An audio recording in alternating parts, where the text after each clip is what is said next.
Yeah, Steel City Sports Roll back in your house. I'm your host, Luther Dupree, Steel City Luke. Just came back from a nice trip in Atlanta, man. Fillmore met me there. Yes, sir. Celebrating my man Jamal's birthday party. Nice time, great time out there. We got Big Rome, Ralph Williams, RW Media.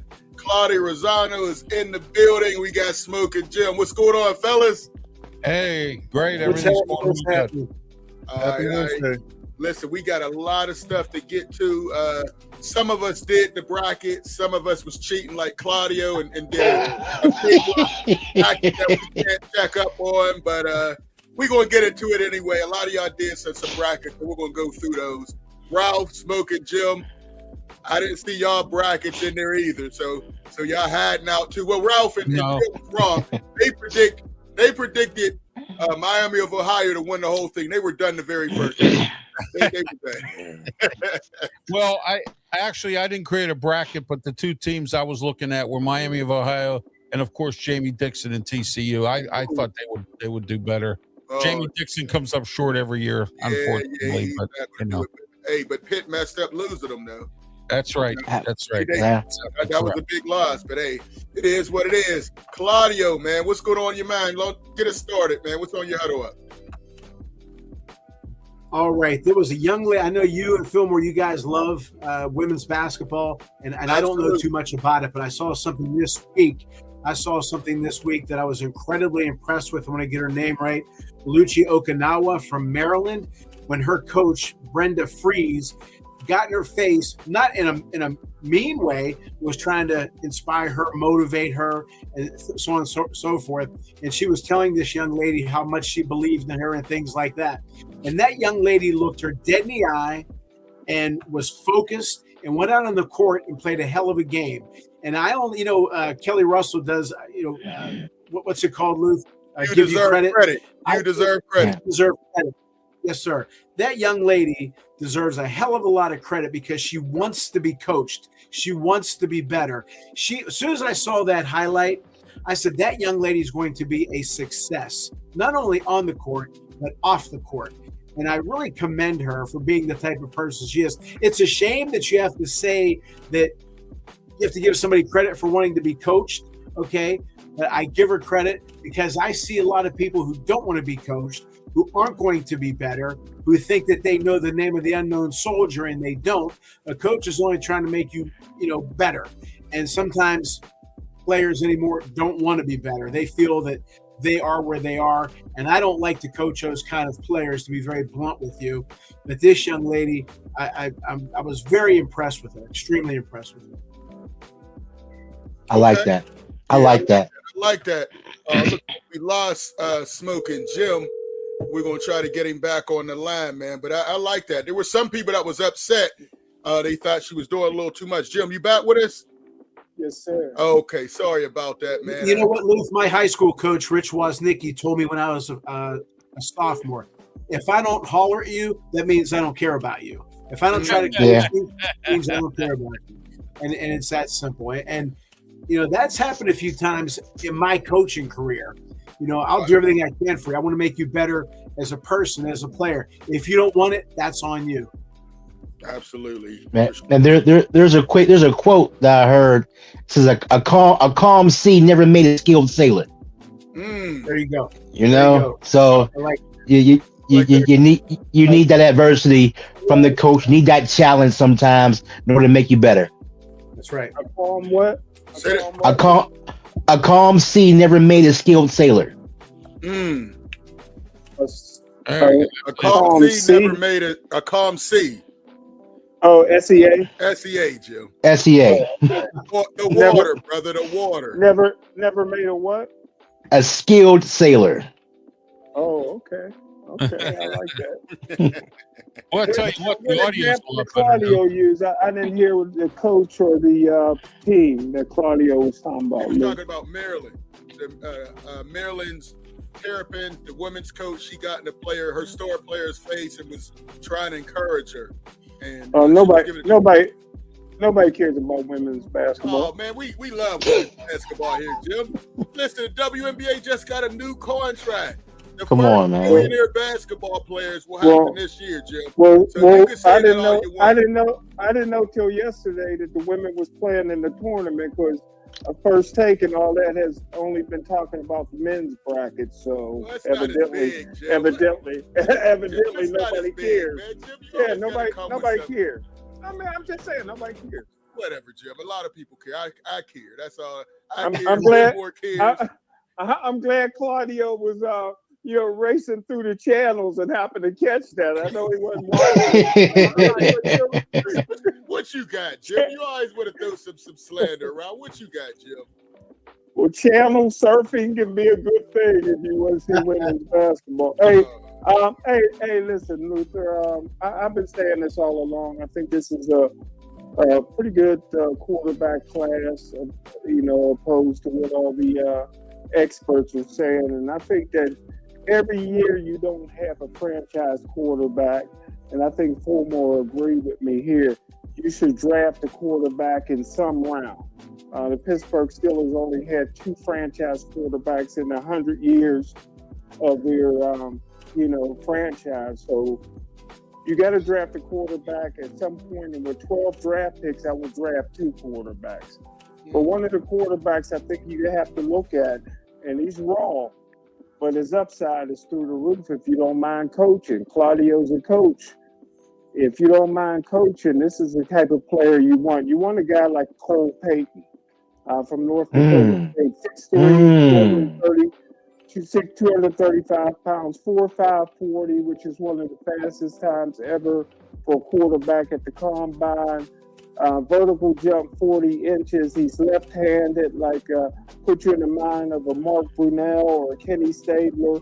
Really a Steve Young from his athleticism. This is a guy that played quarterback his whole life. He understands the game. He got probably the biggest thighs I've ever seen on the quarterback. So he's sturdy. He can run.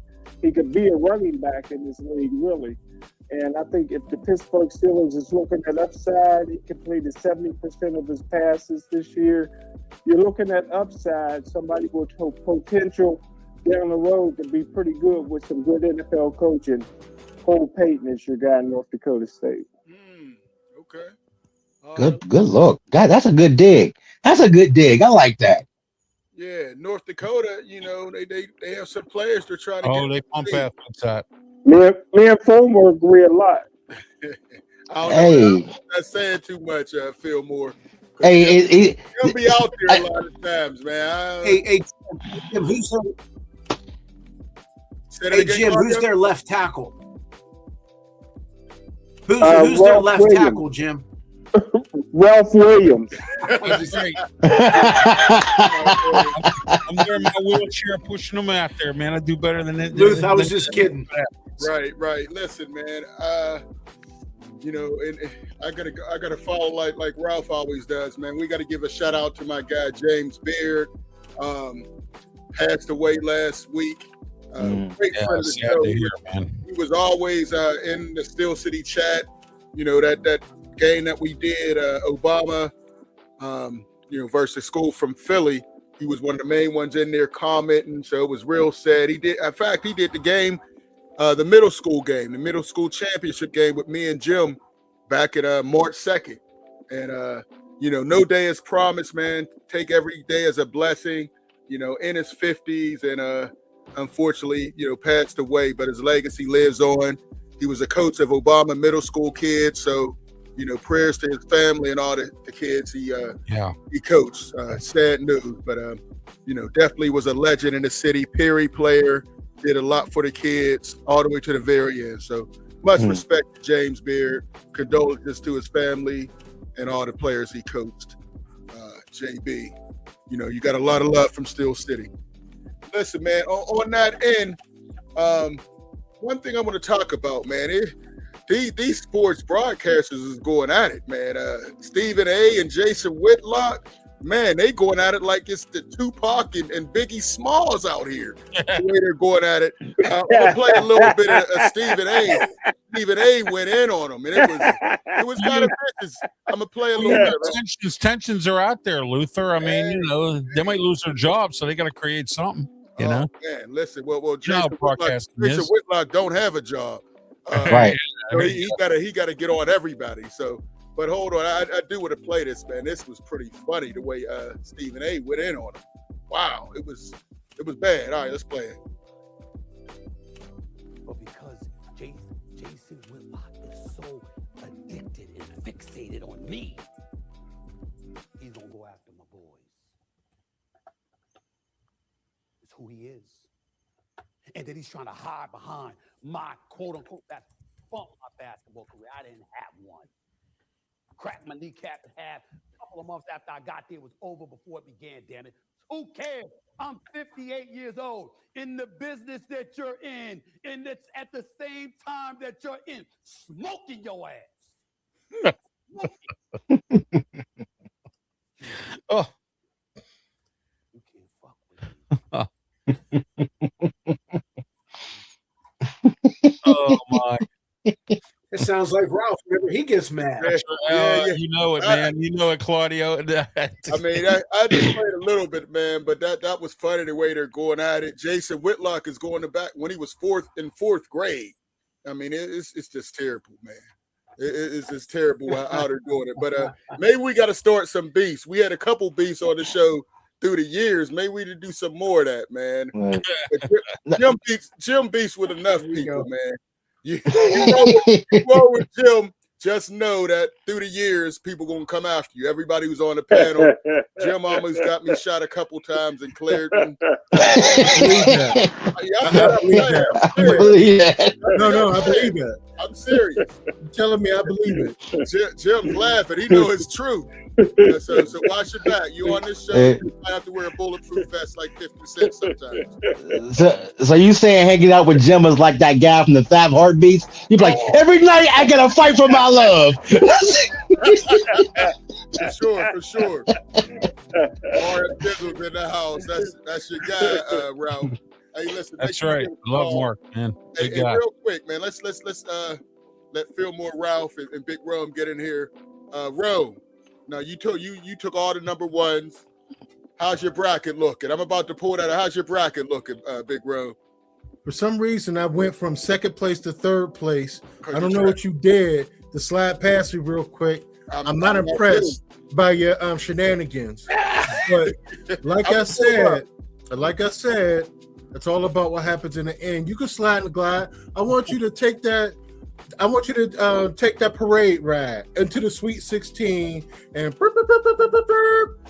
I just want to see you after this weekend to see where you land at.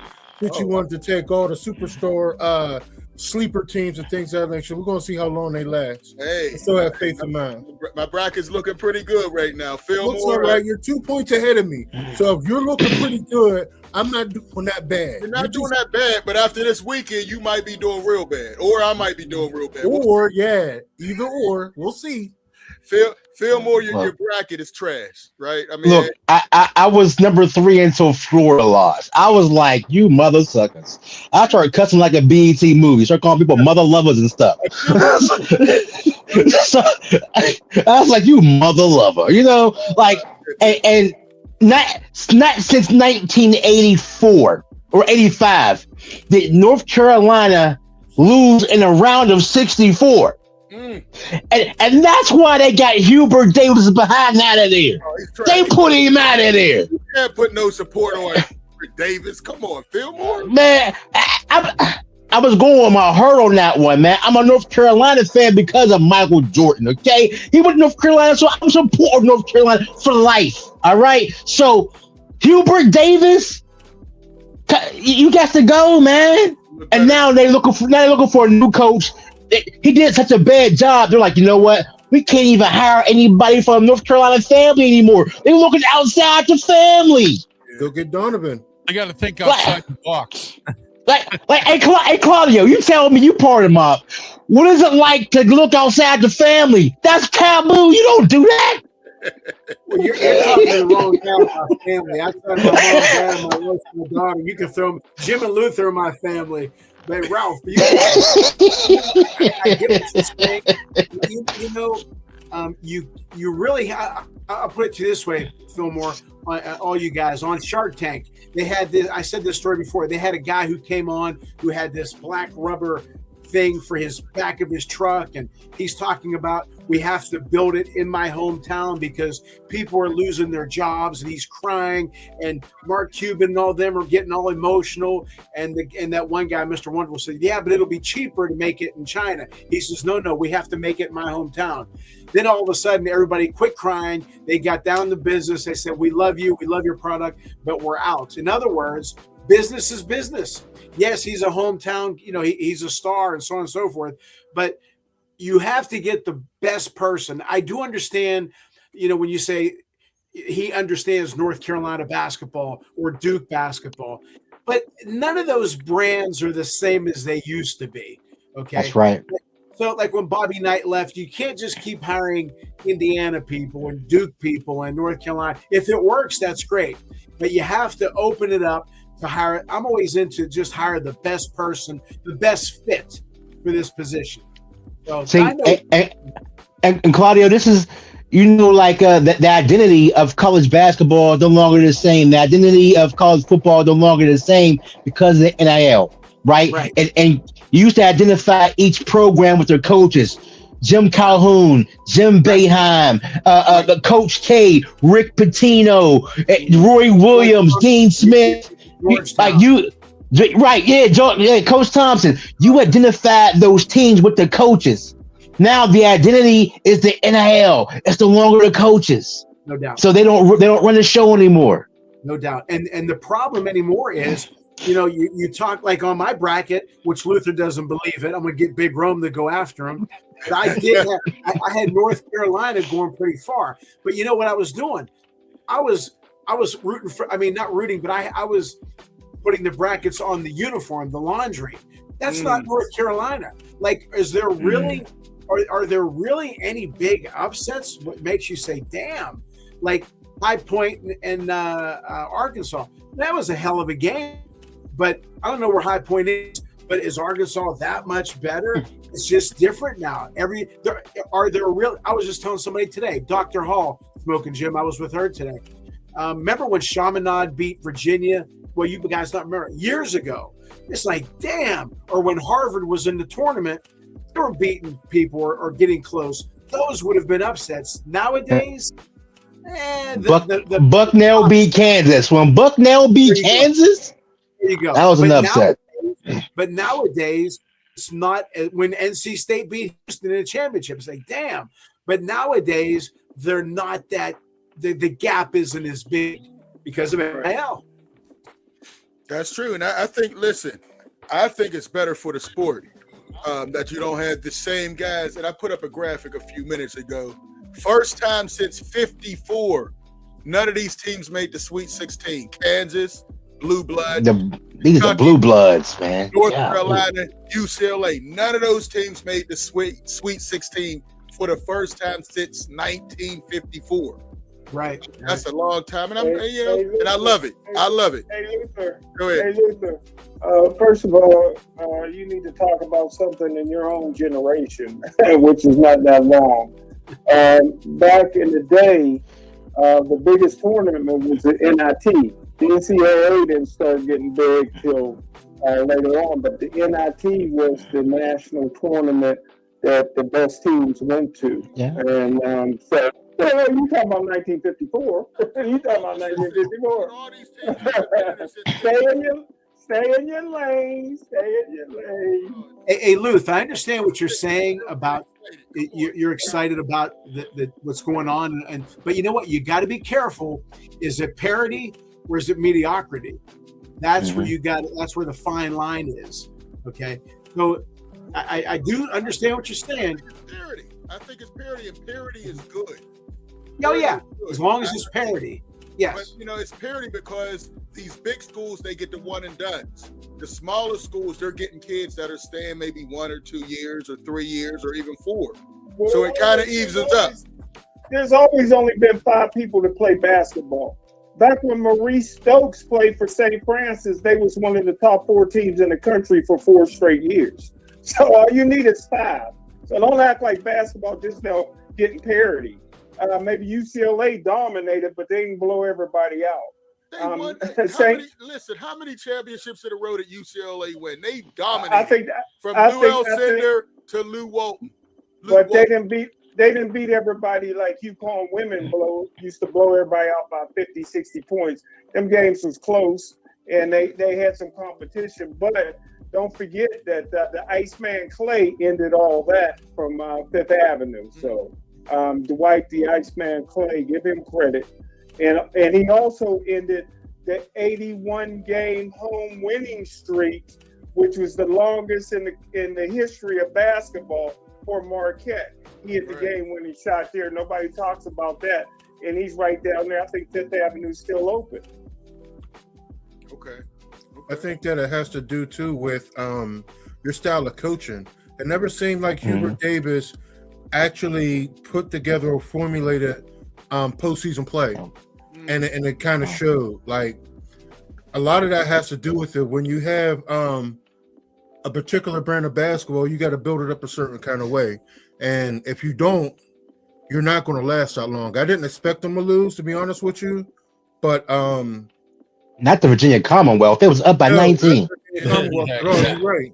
I think that we have a lot of people, and we'll talk about this later on, I'll assume, that there's a lot of draft prospects this year that we haven't seen in quite some time. So it makes this playoff college basketball exciting. But when it comes down to it, they have a prospect that's ranked in the top 5, and they wasn't able to formulate anything around that cat. And that's the problem over there. That tells me that your coaching is not up to snuff when you let Virginia Commonwealth beat down on you. You got a number 4 prospect. Yes. You're supposed to rally around that cat and let the work out from there on out. And they wasn't capable of doing that. Well, he wasn't capable of doing that. And now they're looking into Billy Donovan, as a potential coach. So this is what we're up against at this point in time. Yeah. Hey, Fillmore. Did I mention that Maurice Stokes went to Westinghouse, maybe the greatest basketball player to ever play the game? You right. He went to St. Francis with Storm and Norman Van Leer from Farrell or Midland. Was he Midland or Farrell? Claudio Storm and Norman Van Leer. So Midland. Again, basketball has only been 5 players. Basketball's only been 5 players. And ask Kentucky when that all-black team beat them, Western Kentucky, Texas. University of Texas, past UTEP. Maybe UTEP. Yeah, you only need 5, so don't act like it's parity. Just start. Hey, if you ask Jim Boeheim, all he needs is Carmelo. Oh, that's all he needed. Carmelo in that matchup zone, as you like to see. Yeah. Hey, Ralph. I'm still here. I'm good. Okay. All right. I'm sorry, Luther. Go ahead. No, I was just getting your take on this. We kind of went through it. I'm about to pull up the brackets that you, Jim, and Claudio refused to fill out, but no, well, will stand on ours. But I will tell you. I like Claudio's, Arkansas team there with John Calipari. They got one of the baddest freshmen out. Yes, and Nebraska here. Illinois is not going to give him the game. It's going to be an interesting Sweet 16 here. And St. John's versus Duke. Oh my, what a game! That should be That's going to be good. Yeah, we're gonna make our predictions. Rome hit it on the head about Rome. He hit it on the head about the coaching. You have to. I know me personally. I hate to throw myself into it, but when I was 25, that's when I coached my first postseason game. I remember to this day walking towards the dugout, and I said to myself, "I'm not going to change who I am and or our style of play just because it has that postseason, title to it. I was still going to play my game, and we had eventually won the championship. I think some people tighten up or they try to get too cute." Which I think maybe North Carolina did. You have a stud, use them, ride them. But it's not a coincidence. It's usually the same. It's not a coincidence. They usually. they usually have the same coaches, in at least the Elite Eight. Okay, years ago, you had the Thompsons, the Dean Smiths, the Valvanos, Pino, Carlos, all those guys, Boeheim, Krzyzewski, and now it's almost the same guys that end up closing it in. And I agree with Rome. Coaching, I've said it numerous times. Luther one time had a great topic. Is it the players or is it the coaches? Well, you have to have the players without question, but you also have to have the guy driving that car. And again, it's not a coincidence that it's those same names that are making the Elite Eight in the Final Four and the championships. You can only coach talent as far as talent will go, right? So of course you need the studs. That's the whole point of the star recruiting system. We know there's a difference between a 1-star and a 5-star. We understand there's a talent difference, and you cannot coach a 1-star to be a 5-star. Okay, but coaching can make a 5-star a 1-star if you do not coach them right and put them in positions to win. And like Rome said, they had a top 4 player in the country, all ACC player, and you don't highlight him, then you failed as a coach. Absolutely. You ride him to the end, boy. You ride him. That's your guy. Give him the damn ball. Simple as that. And if you lose, you know what? That's okay. I won't. Again, I did it on my show the other day. One of my best players at the time, I pitched him because he was the best player I had. We lost, but I can sleep at night.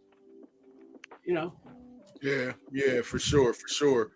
Hey, listen, we do have a call. Let's get Mark Brentley. We haven't heard Mark Brentley in a while. Mark, what's on your mind? Thanks for the call, Mark. Hey, what's going on? How you? What's going on, Mark? All right. Hey, listen, a couple of things. Hey, Luther, listen. I think I finally got it. I found it. And that is a spot for the Steel City Sports War panel to participate in this draft in 29 days.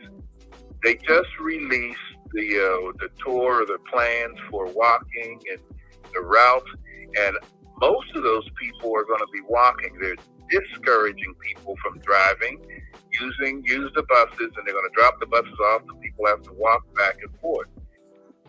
You need to set up right at the end of that bridge, you Steel City Sports foot cushions for all them folks walking. I don't know how all that walking. And you can have it stamped at the bottom. Steel City Sports World, then tune into the show on Wednesday, 9 o'clock, everybody. You know what I mean? Something like that. But you can get some, we got to get some presents here. I like that. Can somebody tell me, and I heard it, part of it in passing, the headline, and if you can finish it. Today they released some comments about Tomlin's future plans. I didn't hear the rest of it. And then they also were talking,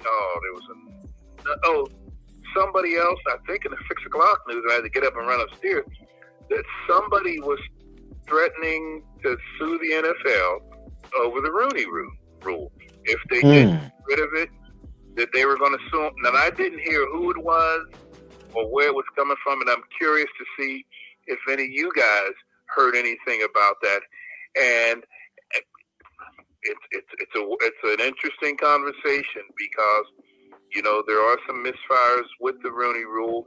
I don't know because I can't spell football, but I'm wondering, is there any research out there to show that those African American men that were targeted for the coaching and ended up getting in, did they come in at the rate that other coaches came in? And if not, that might be another interesting angle. And it would just be curious. And it's one of them things too that I think the intent was really nice, but it kind of overshadowed its purpose because it's kind of suggesting to interview African American potential coaches that there's a handicap or you have to give them a leg up.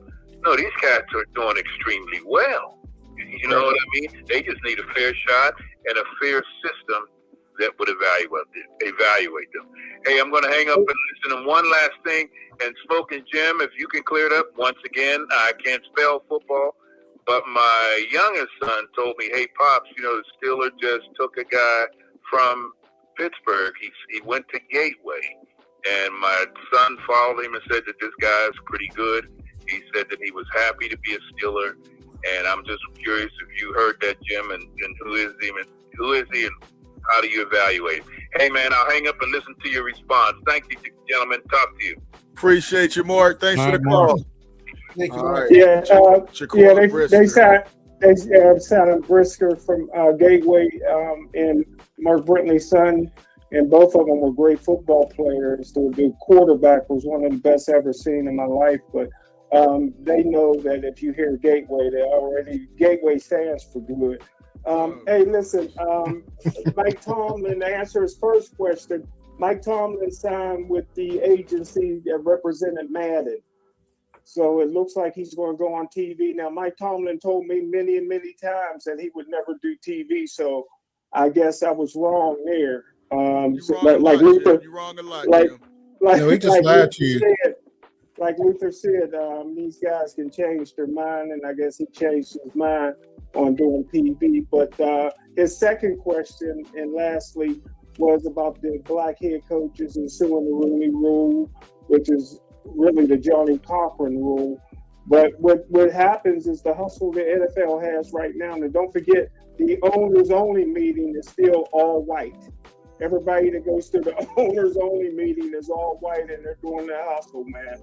And the game plan now is to hire an offensive coordinator as your head coach. And most of the coordinators who are black are defensive coordinators. So that's how they're getting around it. So, the NFL know how to hustle. And then when they do hire a black defensive coordinator, he's inept, like Aaron Glenn. Why Aaron Glenn, first of all, Joe? I mean, listen, he went to a bad situation. The Jets, you knew that was a lost cause when he went there. I mean, no quarterback. Didn't have still to go. No quarterback. Didn't have to go. Could have waited for the right opportunity. Tell Byron Leftwich that. He had a chance to go to Jacksonville, didn't take it. That man hasn't coached since. Is he a black inept too? He won a Super Bowl. He won a Super Bowl with Tampa Bay. Had a chance to go to Jacksonville. Didn't want them to keep the GM. Said he'll wait for the next time. The next time never came around, and he's still looking for a head coaching job. Yeah, you got to strike when the iron's hot. Him and Eric Bieniemy in the same boat.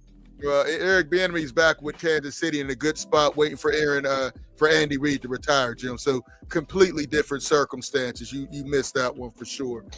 But that's another way around it, right? They when you're allowed to hire from within. Yeah. So that's another way around the Rooney Rule. Now the Rooney Rule wasn't always just meant to hire a black coach. It was to get the interview experience, because they weren't even interviewing potential black head coaches. So letting them learn the process of it all and things like that. And of course, there's coaches. We had 11 coaching changes this year, and there's black, white, and I think we have a Hispanic somewhere in there. So there's poor coaching all around. And the Jets, come on, man! I told y'all the Jets is the hospice of the NFL. You go to the Jets, no one gets better. Okay, just get comfortable, get your money, and leave. Yeah, no chance to win as a player or coach. The organization is horrible. It's been that way for years. Hey, real quick, we got my man Sean is on the line. Sean, what's going on, Sean? Hey, what's going on, fellas? Hopefully everybody's having a good time. Hopefully this weather turns for staying warm. Yeah, 82 tomorrow out here. Yeah, it's probably gonna be the same here in Columbus. Okay. Couple things, Smoking Jim. On Monday, me, my wife, and daughter, we went to the Ohio State and Notre Dame NCAA women's second round game here in Columbus. Nice. If you don't know this name, you should know this name, Hannah Hidalgo. Yes. Yeah. She's a dog. Now, Ohio State's player, Jelani Cambridge, she scored 41 points. for Ohio State. Hannah Hidalgo took that game over and won it. And this is without her backcourt running mate from last year, Olivia Miles, got the NIL badge and went to TCU. So Notre Dame, they did real good. Hannah Hidalgo did really well. I wanted to see her because my aunt did some work for her when she was in high school. Hannah's mom reached out to her, had her blank out a 1,000-point basketball, and then Stack put me down with her because she's in the same class with Juju Watkins from USC. But Hannah, nice. I can't wait to see the rest of the NCAA women's tournament. A game to watch for, a matchup. Vanderbilt, Notre Dame, Sweet 16. Yes. Two of the top scores in women's basketball. Vanderbilt has a guard, and she, I think, scores more than Hannah. She does. That's a game to watch this weekend. Next year, in 2027, in April, the NCAA Women's Final Four is back here in Columbus. The last time it was here in Columbus, it was in 2018. It was 3 buzzer beaters for all 3 of the games. Notre Dame, I want to say Notre Dame beat Connecticut. Yeah, Notre Dame beat Connecticut on a buzzer beater. Mississippi State beat Louisville on a buzzer beater. And then Notre Dame, Arike, I got a picture with her at the Women's Final Four in Cleveland 2 years ago. Arike, she hit both game-winning shots for Notre Dame against UConn in the semifinals, and then against Mississippi State to win the national title game. So the Women's Final Four will be here in Columbus next year. Kobe Bryant was actually at that Final Four here in Columbus. He brought his daughter Gigi here because she was a big Connecticut fan, and they said he's not here because Gigi would be in college, and there was a lot of stuff planned with women's basketball through Kobe and Gigi. Yeah, for sure.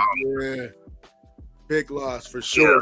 Yeah. Hey, Vanderbilt, the girl you talk about, Michaela Blakes, she averaged 27 a game. Her and Hidalgo, they go back to the AAU days where they played against each other. So it should be a barn burner. Yeah. I do have Vanderbilt winning that game, but Hannah Hidalgo's a dog. She's going to fight it out. But I just think Vanderbilt's too strong. I'm glad you brought up Vanderbilt because this is going to say something. I'm going to tie this in. Vanderbilt's head coach is Shay Ralph. She's elected at the time. She won, I want to say, their second national title in 2000, my senior year at Penn State. They beat Tennessee in the finals in Philly when it was Penn State. Penn State's only Final Four was my senior year, 2000. Rutgers with C. Vivian Stringer, who coached Chaney to the first national championship game in Tennessee and Connecticut. But Shay Ralph is the head coach for Vanderbilt. I don't know if y'all remember, Shay Ralph was assistant coach, I want to say at Pitt. And reason why I'm bringing that up is this. Penn State and Pitt both got new head women's basketball coaches. Shout out to West Mifflin alumni, Penn State alumni, Tisha Wright, one of the best women basketball players ever in Western Pennsylvania. She's the new head coach at our alma mater, Penn State. I saw that. The reason why I'm bringing this up is that I hope Tanisha does well. Western Pennsylvania, they have to get the women's basketball up in the high school level big time because I don't think they're ready to compete at Penn State. No, they're not. But in the Post-Gazette, I don't know the name of this woman who Pitt women's basketball just hired, but I'm not trying to cuss, but it's a shame that they showed her the mask over her face. You know, that's COVID time. That was 5, 6 years ago. You could have gave her a better picture. The Post-Gazette dropped the ball on that lady. We want to see what she looks like. Not with her face covered in a mask. That was just unprofessional by the Post-Gazette. I know the Post-Gazette, I guess, is shutting down in May, but that was just unprofessional to have that woman looking like that. That's the way you want to present her, with a mask over her face coaching her team. But I hope she does well. I like all Pittsburgh teams. Good point, well. Yeah. And one final thing, March 31st through the first weekend of April, Connor Griffin will be here in Columbus playing for the Indianapolis AAA team of the Pirates against the Columbus. I will be at one of those games, at least one of those games. And his Pirates dropped the ball on that, man. They should have brought him up. I know he started to struggle later on, but they should have brought him up. They should have signed him. I think we talked about it, Claudio and Sean. They should have gave him a 10-year contract. I don't like the move, man. The Pirates are still the Pirates, being cheap. Bring them up. I don't like the move at all, keeping them down in the minors. They were looking for an excuse not to. They were looking for an excuse not to bring him up. Yep. And those struggles later in the grapefruit league gave them the excuse to not bring them up. But it's the Pirates doing pirate things. They'll continue to suck. I don't have them winning more than 82 games this year. See, I don't know about that, but let me ask a question to Claudio. Isn't there a reason why they did it? Wasn't there like that you're able to keep these younger players longer if you don't bring them up early? Yeah, they say that the clock starts ticking. But in all honesty, Rome, true. But are you looking to win, or are you looking to just extend and keep them longer and all that stuff? Paul Skeens is only going to be here so long, okay? Yeah. They have a very small window to win. And I think they can win today because the competition isn't all that great. It's not a good division. Of course, everybody's going to struggle, okay? But he's got the skills, okay? I'm not crazy about drafting a high school kid that high anyway, but he's an exception. They should have brought him up. Is the guy behind him that much better? So, no, it had nothing to do with him slumping. They were looking for an excuse so the fans wouldn't complain too much, okay? He struggled. He hit 171. But he hit a lot of home runs. He can steal bases. He's got a cannon. He's got a good glove. Bring him up. He's going to add excitement to the team. And I said, and Luther has a point, I said, Big Rome and everybody else, if they do this, if they do that, they could win the division. But so far, they struck out on one thing by not bringing Connor Griffin up. Number two, I said they have to let those starting pitchers pitch because that is your biggest attribute. And they'll probably take them out in the sixth inning, bring in the bullpen. And I don't know if the bullpen's going to be good or not. Most likely it isn't. But you're going to put too much of a heavy load on the bullpen, which means you're going to lose. Just go for the win. Don't play around. But yeah, Rome, to answer your question, it's called, the clock starts ticking, that they won't have, power over that player. But they're going to, like Luther said, to sign him, they're not going to sign him for, $130, $150 million deal. O'Neal Cruz is going to be gone. Skeens is going to be gone. So let's try to win now. If they do that now, the fans will forgive them. But they won't do it. Absolutely. Hey, Sean, you still there? Or did Sean leave? No, I'm still here. Oh, okay. Any final thoughts, man? We got one more call we got to get. Somebody who to go said nobody beating UConn women this year. That may be true. It may be true. I can never discount South Carolina, man. I can never count them out. They put it on South Carolina last year, so they got to get payback. But we'll see. UCLA's been looking good as well. So you can't count any of these two teams. But go ahead, Sean. Any thoughts on that? It's just going to be interesting. One final thing I'll say in regards to the men's NCAA tournament. I don't think there's going to be that many Cinderella stories anymore. One, you got the NIL, and two, a lot of the programs that were Cinderellas, most of those schools that were Cinderellas, they moved up in a higher classification of conference. And they have not done well since they moved up. Butler is in Atlantic 10. They haven't done anything. No, Butler's in the Big East. They haven't done anything. VCU's in Atlantic 10. I mean, they won a tournament game, but they haven't made it to a Sweet 16. since they made it to the Final Four. I just don't see it's going to be hard for Cinderella in the NCAA tournament anymore due to NIL, and a lot of the schools have bumped up in class in their conferences. So it'll be interesting to see how things play out. And my upset of the Sweet 16, I ain't going to say it's an upset. I got St. John's going to the Final Four. Ooh. I think Latino may out-coach Duke's coach. Okay. I picked St. John's over Duke too, so I picked that. So you need it. You don't see it happening, but you need it, is what you're telling me. To get back in it, Yeah. It's cool. I appreciate that. Shaw, you didn't put a bracket in, man. I was looking for you. I didn't see your bracket in our group. It was next year. Remember last week was kind of long for me, so I didn't get a bracket in until like right before the first round came, and when I tried to copy over to other places, it wouldn't let me. So last week was really good. Remember, yesterday was my daughter's birthday, so it was just. And remember, I was trying to help certain people with with state final stuff as well. Yeah, you're right. It was busy, man. Next year, or you could be like Claudio and just keep erasing it as teams win, and then not like you predicted everything. That's what Claudio's doing. But hey, Shaw, I appreciate the call, man. Hey. Okay, guys. Everybody have a good weekend. All right. Hey, you too, man. Look at Claudio. All right, who the GOAT is back in there? He said he wants LSU. Flage is that girl. Listen. My Final Four is still good, though, Luth. Oh, Claudia, we don't know who your Final Four is because you didn't put it out there. But while we talking about it, let's look at the brackets real quick before we get to our last topic so we could share this. Let me see. Is this it?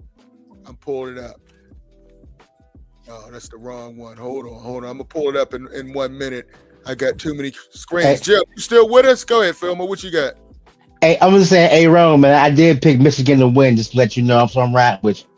My man, that's what I'm talking about. Hey. What about you, Butch? No, I had Arizona. Hey, Fillmore, real quick. Is Tennessee basketball any good female, after Pat Summitt left? No. No, they definitely faltered. They were still up a little bit with the recruiting and things like that, but they dropped out. There's no one to replace her right now. So yeah. Didn't they try to get her son to coach or something like that? Well, listen, the coach they have now, she's losing players left and right. She wasn't a good fit, and 3 players just transferred already. They lost early. It's just a bad look. Really need to get rid of the coach. There'll never be another Pat Summitt, but the woman they have now is not it. Hey, real quick, looking at this, we got Richard as number 1. I'm number 2. Big Rome is number 3. Where you at? You king? Yeah, I'm king. Okay. All right. You in third. You tied for 3rd place with Big Rome, and Mark is in 5th place. Those are the top 5 seeds in there.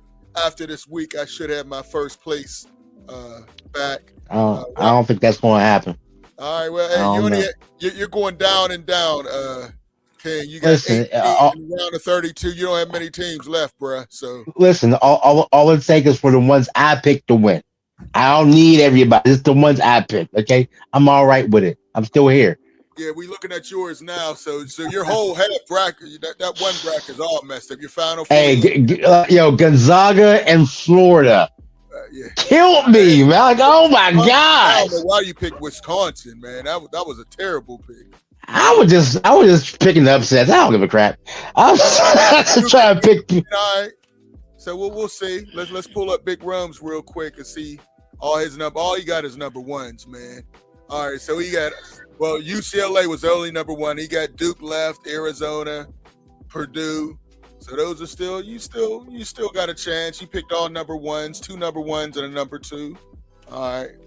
And let me show you how it's really going to go. Let me show you mine real quick. I only got 1. I thought BYU was going to make a run. They got knocked out in the 1st round. Yeah. Connecticut, Arizona, St. John's. I got St. John's with the upset over Duke. And Connecticut, making it happen. So that's a Titanic bracket right there. Yeah. Once Duke win that game over there and you got 2 Final Fours up out of there, Yeah, we gonna see, man. You know, Duke's been known to falter. Duke gonna lose to St. John's. I just got that feeling. That athleticism, that Not the press. way I seen them this week, and it don't look like it. Hey, they beat Kansas. Do I have to step it up? So there you have it, man. Real quick, the last topic we want to get to these last 5 minutes, Jim. I'll let you start it off. To go Claudio's. Hey, who's your Final Four, Claudio? Who's your Final Four? Yeah. Who's your Final Four? Did you screenshot that? And Houston. Arkansas, St. John's, Duke, and Houston. Okay. I swear All to you, right. Arkansas, Duke, and Houston. All right, yeah. We'll take your word give for me it. credit. I gotta call We're not giving you credit because you wouldn't put it out there. Anybody could put it. I got other brackets that's all 100% too. Get out of here. I'm going to YouTube and screenshot that one. Right. See. Yeah. Hey, Jim, start us off on our last topic of the day before we get out of here. LeBron James, is he the GOAT now? You finally come to that realization. He's the GOAT, in my opinion. Stats back it up. Everything backs it up. Jim, your thoughts? You gonna ask me a question and speak for me too? Answer for me? You take a long time to get to the phone, so I didn't want to have dead silence, Jim. What is your answer? Let me ask you guys something real quick. Oh, here we go. What do you guys think about the quarterback Diego? He measured over 5'10" at the combine. Well, he lied all year and said he was over 6 feet. And then he wanted to sue the Heisman when he didn't win.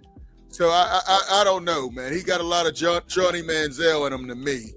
And I don't think he's that good. Like him? No. You like him or you don't? I like him to be out the league soon like Johnny Manziel. That's what I like. Does anybody like him on this call? I don't like any quarterback under 6'2" at this point in time. It just doesn't translate to me anymore. Okay. Woo. All right, that's a good point. Hey, listen. First of all, this is one of the few players ever in LeBron James that was. If he could have came out his junior year, he would have been the first player picked in the NBA draft. This is a guy that sold out the Civic Arena after a Pittsburgh Steelers game, and most of the Steelers was at the game. That's the impact he had in high school. Never got in trouble. Listen, I've never seen a guy his age can run the court like he is. Hey, listen, you can't be the GOAT when there's a Wilt Chamberlain that played. So if we're taking away Wilt Chamberlain, you can consider LeBron, Michael Jordan, and those guys. But Wilt Chamberlain did some things. He changed the rules of basketball. He was so great. 54-inch vertical jump. 440 the street shoes. He was the national high jump champion in college. Triple jump champion. Ran the open 400 meters. This guy was a freak of nature. Could bench press 500 pounds. So this is a guy that 30 blocks a game was a bad game for him. So again, if you take away Wilt Chamberlain, then LeBron James should definitely be in the conversation. Never got in trouble off the field. No scandals. I can't say nothing bad about LeBron other than he never would have won a championship if he stayed at Cleveland. Okay. So he put Wilt in there. Okay. Can't go wrong with that. All right. Let's jump to Claudio. Your thoughts, Claudio. I agree with Jim. When you have to change the game for somebody like they did with Wilt, and plus, again, he won the Triple Crown at one time. Not at the same season, but the most points, most rebounds, most assists. You'll never have a center ever again lead the NBA with the most assists. So I got Wilt Chamberlain number 1, Jordan number 2, Oscar and West. To me, they're together. 4 Magic and Bird together. Then I got Kobe. Then I have LeBron. Then I have Dr. J and Pistol Pete Maravich. The disrespect. Wow. Kobe? You mean the same person that played Robin for his teammate had the league MVP and 3 finals MVP, and you put him over LeBron. Okay, never mind. I'm done. Hey, that's his take. That's his take. All right. Not only physically, though. Not only physically. I'm looking at the mentality of it too. I'm looking at the mentality of it, and that's just me. And I would put Kobe over LeBron without question. Without question. Woo. Without question. There's a lot of questions. All right. Wilmer, your take on this? As Uncle Drew said, the game has always been about buckets. There's no better bucket getter than the LeBron James, Captain L'America is what I call him. Captain L'America. All right. There's no better bucket getter than him. He has done more with less. He's never had a Dean Smith. He's never had a Phil Jackson. You know, like Scottie Pippen has more first team All NBA and first team All Defensive selections playing with Michael Jordan than LeBron James had his entire career, like any of his teammates combined while playing with him. You see what I'm saying? There was a point in time that Jordan had the 6th man of the year. He had a defensive rebounding player leader. He had another all defensive first team All NBA on his team and him. LeBron never had that much help, and he's never had a coach that won a finals without him. LeBron James has 13 All NBA selections, first team consecutive, more than anyone else. If we were going to build a basketball player, if you're just going to like no numbers, no names, you're going to pick somebody that's 6'8", that passes like Magic Johnson, explosive like Dominique Wilkins. You know what I mean? Like you're going to pick that player. You're going to pick that player, man. So LeBron's my GOAT. All right. Let's get Big Ro. Passes like Magic Johnson. Oh man, please. What have you been watching? All right, Big Ro, weigh in on this. I'm torn, to be honest with you. Okay. The player that I like and I would represent as my GOAT would be LeBron James. But you can't deny what Jordan brings. Oh, absolutely not. Oh, he's yeah. You can't separate what he brings defensively on a nightly basis throughout his career. And that's something LeBron does not do for the majority of his career. So if you wanted to weigh or cut pennies or however way you want to word it, there's the difference to me. Like, I think that Jordan got a lot of great help with the coach that he played behind. And that helped out a lot. LeBron never had a coach like that. He literally had to be the coach for the majority of his career. So I think that if he had a better coach that could formulate a better team, I think that LeBron, without question, would be the number one player that ever played the game. But the defensively, you just can't separate what he did on that level and had the ability and that killer gene that they like to say. I think that the midst of all that puts Jordan close. But if I had my pick, it would be LeBron James. I think that overall, he's just a better player. Okay. Hey, listen, my take, man. I don't think there's any question who the GOAT is. The GOAT is definitely LeBron James. Yes, all those guys are terrific. Will put up numbers, video game numbers. But who was he playing against? He was the biggest, strongest thing there was. Incredible numbers, 100 points in a game, amazing. But how many championships did he win? He should have won more. You know, Bill Russell completely owned him. I know Boston was stacked with a Hall of Fame roster, but Wilt should have won more. You know, Wilt, Jerry West, Elgin Baylor. Marino didn't win a Super Bowl. Those guys did. Yeah, listen, but he didn't have the complete team for a lot of those years. Hold on, let me finish. I'll let you go, Claudio. Listen, this is why he's the GOAT. You talk about defense. I've seen LeBron James in the finals go from guarding Tony Parker, Manu Ginobili, to Tim Duncan, to the center. I've seen him guard 5 positions. I've seen him guard to Derrick Rose. I've seen him guard to Allen Iverson. Whatever Steph Curry do, he would step up and guard. I've seen him play point guard. He's led the league in assists because he wanted to. He's played every position: point guard, shooting guard, small forward, power forward, and center, and been dominant in all of those positions. You talk about records: top scorer in NBA history, top scorer in the playoff, most All-Star selections, the first ever, USA Olympian, youngest and oldest to average 30, only player to win Finals MVP with 3 different teams. I mean, this guy is just amazing. We will never see another LeBron James. Jordan was amazing, but he couldn't sustain it. He had to keep retiring. And we saw somebody get close to him in Kobe. There will never, ever be anyone as close to LeBron James. We will never see anybody lead both teams in points, rebounds, assists, steals, and blocks in an NBA Finals. I think 2016 LeBron, may have been the best player I've ever seen in the Finals. I mean, he did everything, put him on his back, not just scoring, rebounding, assisting, calling plays, designing. I mean, his basketball IQ is so underrated.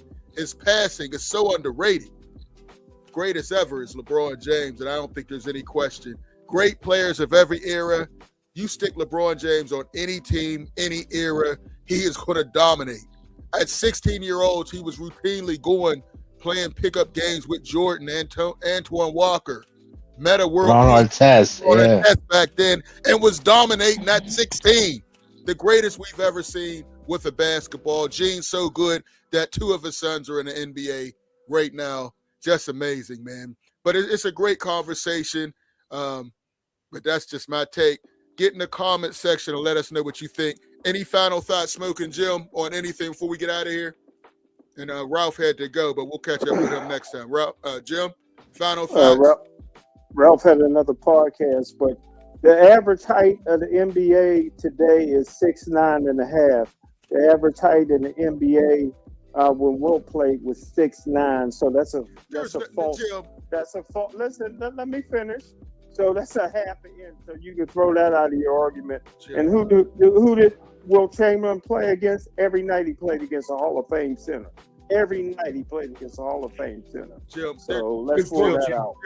Jim, I do not believe the average height was 6'9" back then.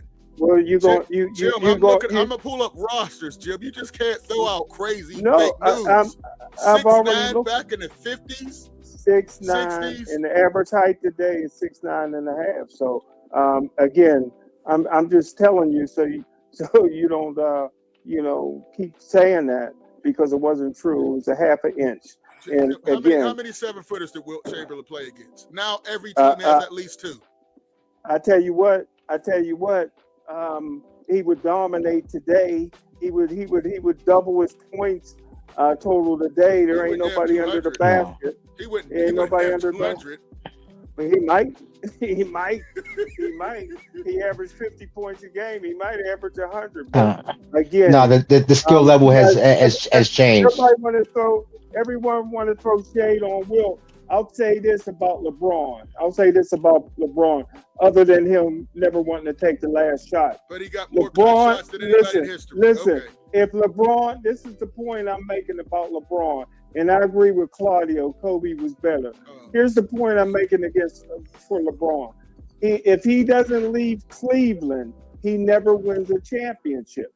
So that's an argument you can make. He left Cleveland, and that's the only reason he won a championship. If he stays at Cleveland, they never get Kyrie Irving, and he never wins a basketball championship. So, again, y'all can say all you want about LeBron, and I love LeBron.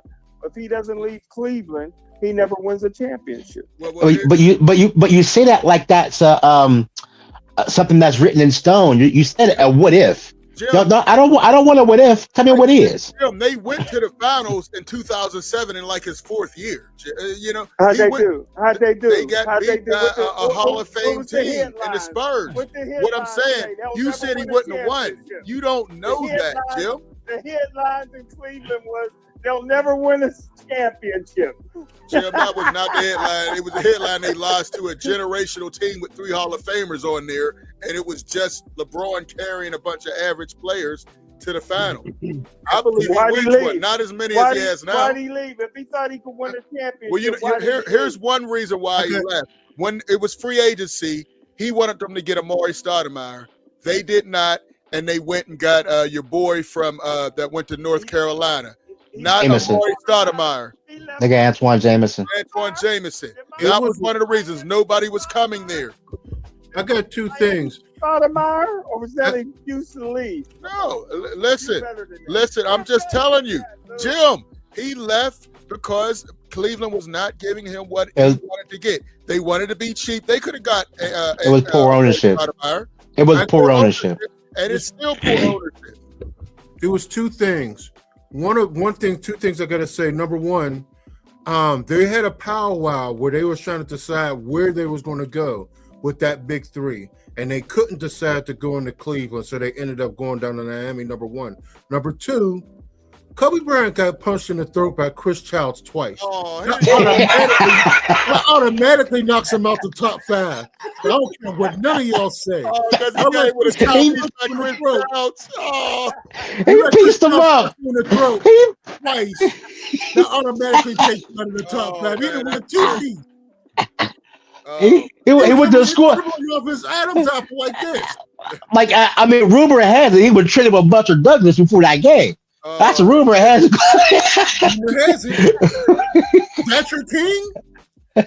Is that your king? Anybody tell somebody come up about Kobe, I'm gonna let you know. I'm gonna put up a post of Chris Childs punching him in the throat twice. He is not in the top 5. I don't care what nobody says. Yeah, he's not top 5. He's not the best. He's not the best Laker. Robin for 3 of your championships, and as soon as Shaq leaves, they go into the dumps, and I mean the dumps. And you can't call him in the top 5. If you want to argue 4 or 5, but it's a troublemaker. Oh my God! Right there. Hold on, how many count? Oh, we caught him with 3.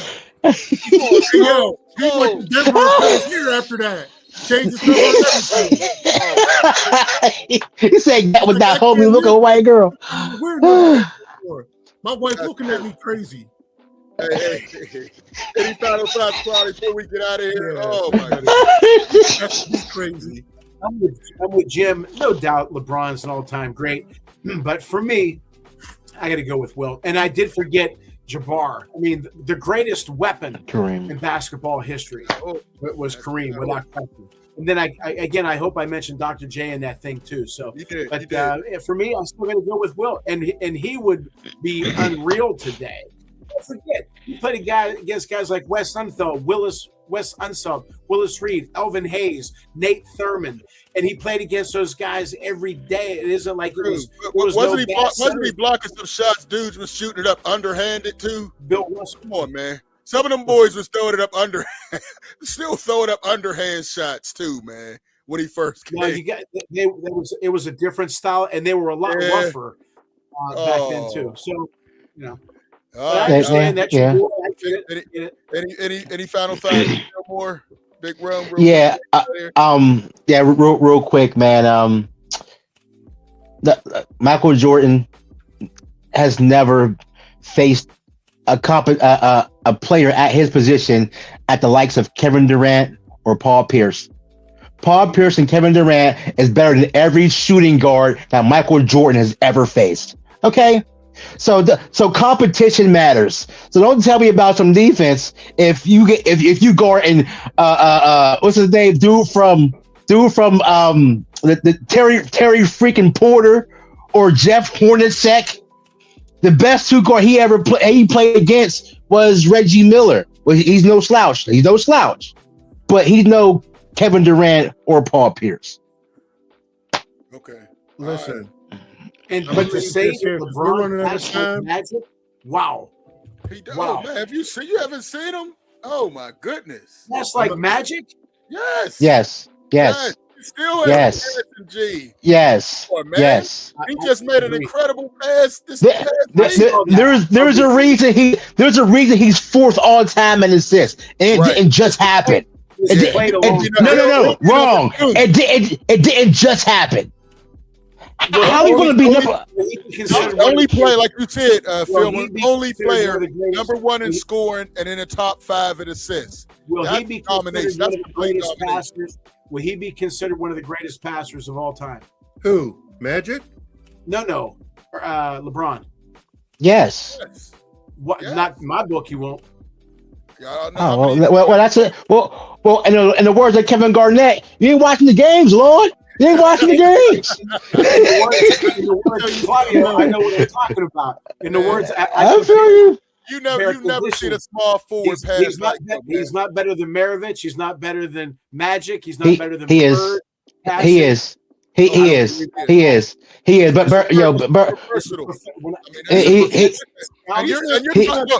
comparing him to point guards. You're comparing to point guards. That's how dominant he is. What was Magic? Magic was a point guard. And Isaiah. And Stockton. And Stockton. Point guard. Listen, George Stockton he probably got 8,000 assists by throwing a bounce pass to Karl Malone in the post. But Fillmore said that he was better than Magic. I didn't. Who said Yes, he is. Magic? Who?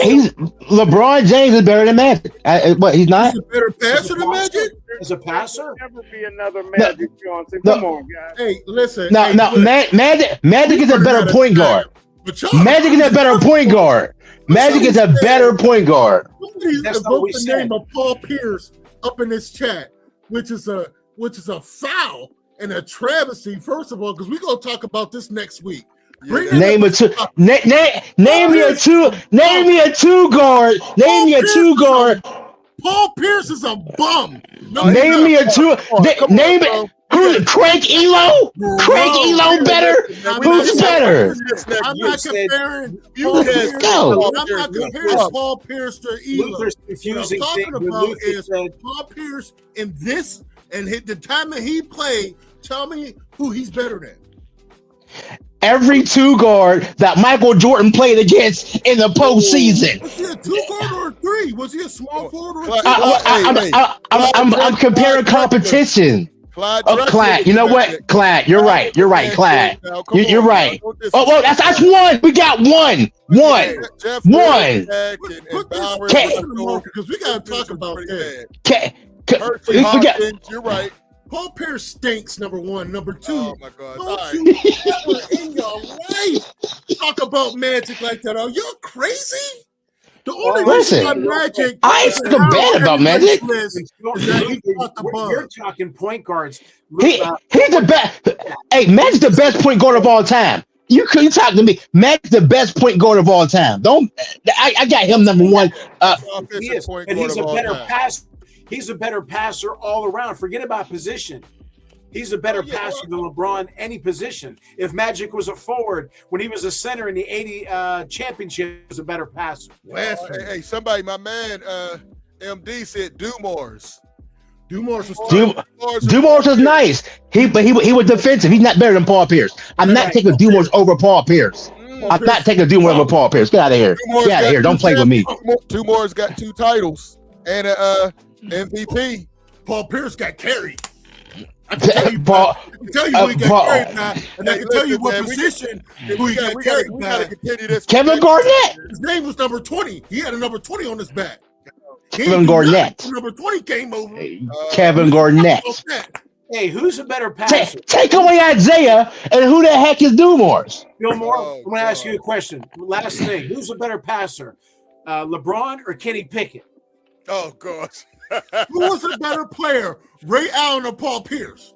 Ooh. Ray Allen is prime. I'm gonna say Ray Allen. But